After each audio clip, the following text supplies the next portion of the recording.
So we have met P before. P just means minus log of whatever it's in front of. So for interconverting Ka and pKa, we can write an equation if that helps, that pKa is minus log of Ka. Sweet, right? If we want to do that the other way around, if we want to get from pKa to whatever Ka is, that happens quite often actually, because as you can imagine, Ka is often in the form of like a number times 10 to the power of minus something else. In terms of formatting and typing, if that's in a textbook or on a website, it's going to be easier to like format pKa than Ka. So a lot of the time you will find pKa written rather than Ka value. But if you're using an ICE table, for example, you're going to need Ka, not pKa. So if I rearrange this equation, so Ka is the subject, so I'm going to have log Ka equals minus pKa, and then do to the 10 to the power of both sides. So 10 to the power of log Ka is obviously going to be just Ka, right? And then 10 to the power of minus pKa.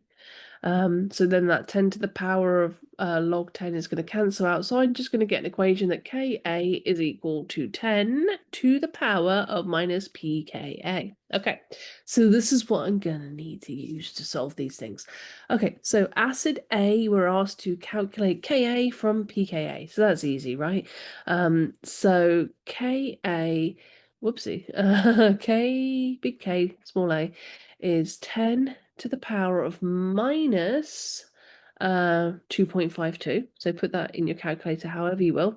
And that should shake out to be 3 times 10 to the power of minus 3.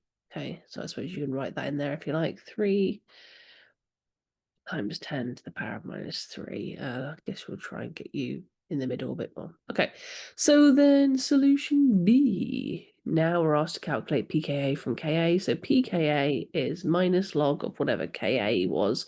So you're probably going to use parentheses, etc. Log 1 times 10 to the power of minus 11. So like if I'm putting this in on my calculator, honestly, I'm probably going to type 1 times 10 y to the x button to the power of open bracket 11 minus close bracket, and then press equals and then press minus to get the negative of that, whatever works for you, right? I get that it's 11 point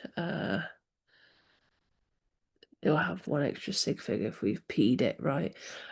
So technically 0, 0, 0. That's the rule, right? If we're going from pKa to Ka, we lose a sig fig. If we're going from Ka to pKa, we gain a sig fig because the p is literally like to the order of 10, right? So I guess I can put this in here.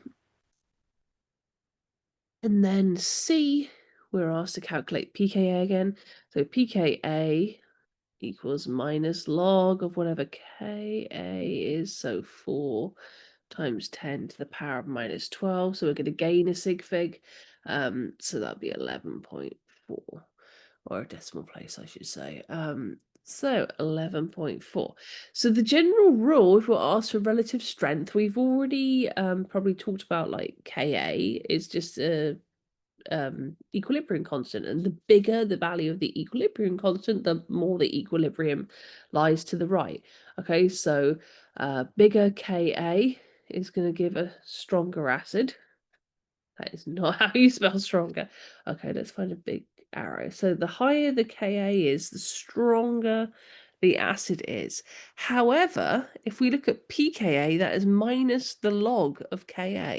So the bigger the value we have for Ka, that's actually going to result in a smaller value for pKa. There's like an inverse relationship there mathematically. So a smaller pKa is going to be a stronger acid. So let's have a look at the numbers we've actually got. So what is our highest value of our Ka? We can see that. Like our highest value of Ka is 3 times 10 to the minus 3, because 10 to the minus 3 is bigger than 10 to the minus 11 and 10 to the minus 12, right? So I know those minus numbers always trying to mess with you. So this is our largest value of Ka. That's going to be our equilibrium lying most to the right, which is our definition of our strongest acid. And look at the pKa value. It's the smallest out of our 3 pKa values. So I'm assuming we're just going to go 1, 2, and 3, with 1 being the highest in strength and 3 being the lowest in strength. So then our next highest pKa is gonna be, let's see, 1 times 10 to the minus 11, 4 times 10 to the minus 12. So in terms of numbers, then that is gonna be B, so that's gonna be the next highest strength. And we can see that reflected in the pKa, that is the next lowest pKa.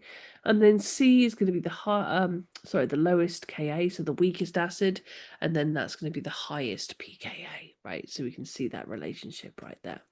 Okay, so hopefully that is helpful for you guys.